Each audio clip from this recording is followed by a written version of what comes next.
제가 말씀을 드린 것처럼 자유한국당이 조금 전 끝난 전당대회에서 홍준표 후보를 대선 후보로 확정을 했습니다. 네, 반드시 승리해서 우파 신정부를 수립하겠다는 각오를 밝혔는데요. 현장에서 홍 후보를 직접 만나봅니다. 이경희 기자. 네, 홍준표 후보 나와 계십니다. 먼저 축하드리겠습니다. 고맙습니다. 네, 소감부터 간단하게 말씀 부탁드리겠습니다. 우리 당이 어렵습니다. 오늘 또 이제 새벽에 대통령도 구속이 됐는데 이제 탄핵도 종결이 됐습니다. 한 시대가 지나갔죠. 이제는 우리 당이 이제 홍준표 중심으로 새롭게 시작을 합니다. 아마 여야를 통틀어서 계파 없이 당 대표나 후보를 한 사람은 저밖에 없을 겁니다. 지난번에 전당대회 할 때에도 2011년도에 계파 없이 내가 당 대표를 해봤고 이번에도 계파 없이 대통령 후보가 됐습니다. 야당에도 없고 여당에도 그런 게 없습니다. 이번에는 국민들에게 정말 강력한 지도적으로 좋은 대통령이 되도록 노력하겠습니다. 네, 어떻게 보면 오늘이 좀 축제의 날이 돼야 되는데 공교롭게도 오늘 새벽에 박근혜 전 대통령이 구속 결정이 되면서 조금은 좀 가라앉은 분위기가 느껴지기도 했습니다. 그래서 더 감회가 좀 남다르실 것도 같은데요. 어떻게 보십니까? 앞으로 대선 전국 또 보수 진영 민심에 좀 변화가 있을 걸로 예상하십니까? 지금 박근혜 대통령은 구속으로 탄핵은 끝이 났죠. 탄핵 때문에 우리 이제 보수 우파 진영이 부끄러워졌어요. 근데 그 부끄러워했던 분들이 오늘 계기로 새롭게 당에 바뀌고 또 후보가 정해졌으니까 다시 일어나리라고 봅니다. 다시 일어나면 이제는 박근혜 시대는 갔죠. 홍준표를 중심으로 보수 우파들이 다시 한번 뭉쳐야 할 때가 아닌가 저는 그렇게 생각합니다. 네. 많은 인터뷰에서 대선 또 오늘 수락연설에서도 대선이 사자구도가 될 것이다 이렇게 전망을 하셨는데요.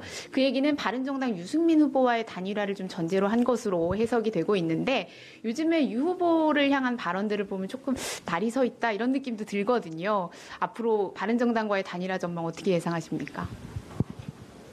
나는 유승민 후보한테 여태 대꾸를 한 번도 안 했죠.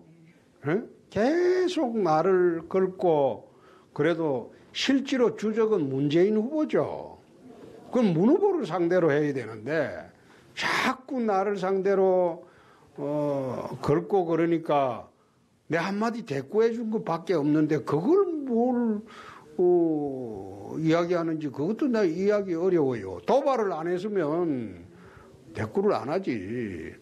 그리고 또 바른정당하고 자유한국당이 이렇게 떨어져 나가게 된 것은 탄핵 때문이죠. 탄핵 때문에. 근데 그 원인 행위가 다 이젠 없어졌습니다. 탄핵이 끝났지 않습니까? 파면됐고 감옥 갔고. 그러면 원인 행위가 없어졌으면 당이 하나로 돌아와야죠. 그건 당연한 거 아닙니까? 그래서 후보 단일화 그것도 있겠지만은 난 정당이 하나가 되는 게 그게 정치 도의 아닌가? 난 그런 생각을 합니다. 그래서 오늘 수락연설에서 문을 활짝 열어놓을 테니까 다시 오시라 그 이야기를 한 겁니다. 근데 또 바른정당에서 거론하는 것 중에 하나가 이른바 친박 청산 문제 많이 얘기하는데요. 그 부분도 무리 없이 좀 해결이 되리라 이렇게 보시는 겁니까? 친박 청산이라고 요구하는 것은 저는 옳지 않다고 생각합니다. 그 국정농단에 관여했던 핵심 친박들은 정치적으로 탄핵이 다 됐죠. 탄핵이 박근혜 대통령 혼자 됐습니까? 그 핵심 친박들도 사실상 국민들이 탄핵을 해버렸죠. 그럼 정치적으로는 탄핵된 사람들이에요.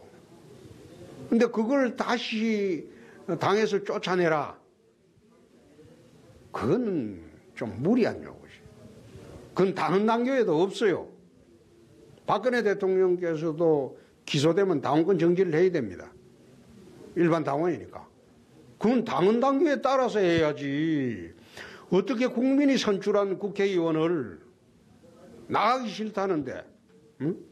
해당 행위를 한 것도 없는데 무슨 근거로 쫓아냅니까? 그리고 대선 때는 대통합 구도로 가야 됩니다. 에? 대통합 구도로 가야지 누굴 빼고 누굴 넣고 그런 식의 할 시간도 없고 해서도 안 됩니다. 보수 진영에서 또 나오는 얘기 중에 하나가 이제 국민의당과의 연대 가능성도 계속 거론이 되거든요. 그런데 후보님께서도 한국당과 국민의당이 연대해야 진정한 영원한 연대다 이렇게 말씀을 하셔서 가능성을 열어둔 게 아닌가 이런 해석을 나왔거든요. 그런데 오늘 좀 또 수락 연설에서는 안철수 전 대표를 얼치기 좌파라고 규정을 하셔서 네. 조금 헷갈리기도 하거든요. 아니, 힘을 합칠 가능성 있는 겁니까? 영원한 연대를 하면 그만큼 좋은 그림이 어디 있습니까? 그런데 요즘 그 당에서 하는 거 어제오늘 사이에 보니까 잔뜩 고무가 돼가지고 연대하기가 어렵게 돼버렸어요. 그래서 연대 없이 다자구도로 대선을 치른다. 그런 방침에는 변함이 없습니다.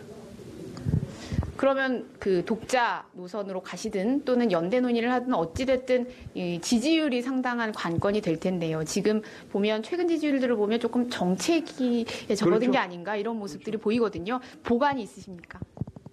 지지율 문제는 그렇습니다. 지금의 여론조사는 좀 기울어진 운동장의 여론조사이기 때문에 나는 이게 쉽게 믿지 않습니다. 아까 수락연설에서도 했는데 어제 내 본 여론조사를 하나 보니까 1000명을 조사를 하면서 제일 처음에 보수 우파냐, 진보 좌파냐, 중도냐 이렇게 물었을 때 보수 우파라고 응답한 사람은 87명밖에 안 됐어요. 그런데 이 땅의 보수 우파가 10%가 안 된다는 뜻은 아니거든요.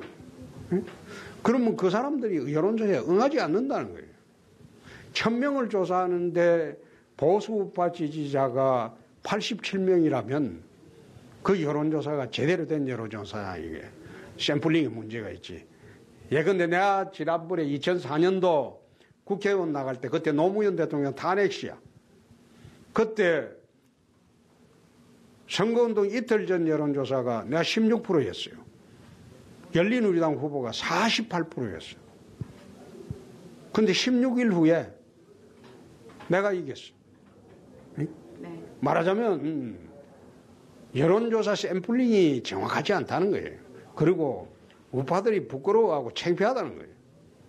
응하지 않아요. 그래서 좀 시간이 지나면 기울어진 운동장이 바로잡혀지는 여론조사가 나올 것으로 봅니다. 네, 오늘 말씀 감사드리고요. 다시 한번 축하드리겠습니다. 네. 네, 지금까지 홍준표 후보 만나봤습니다.